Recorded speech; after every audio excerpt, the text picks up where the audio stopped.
Nak tanyalah, kenapa dekat area Semenanjung tak ada gunung berapi? Apa faktornya? Sini, geng Geo nak story. Sebenarnya Semenanjung Malaysia terletak di atas plat Sunda yang merupakan kawasan kerak bumi yang stabil. Kita jauh dari sempadan pertembungan plat tektonik aktif seperti lingkaran api Pasifik, tempat banyak berlaku gempa bumi dan letusan gunung berapi.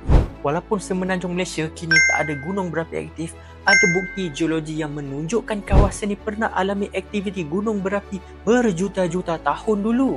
Beberapa lokasi seperti Batu Hitam di Kuantan, Segamat di Johor, Gerit di Perak dan Gua Musang di Kelantan menunjukkan kesan batuan vulkanik jenis basalt yang dipercayai hasil daripada letusan gunung berapi pada masa lampau. Menurut Prof. Dr. Mustafa Kamal Shoaib dari Jabatan Geologi Universiti Malaya UM, letusan terakhir yang direkodkan di Malaysia dipercayai berlaku di kawasan Kuantan, Pahang.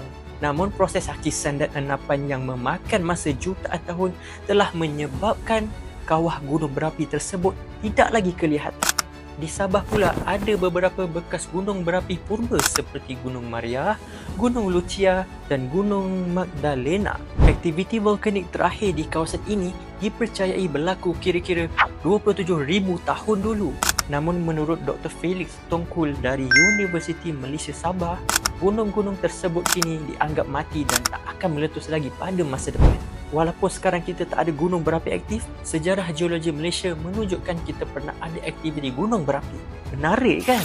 Siapa sangka bawah tanah yang kita pijak ni pernah membara suatu ketika dulu.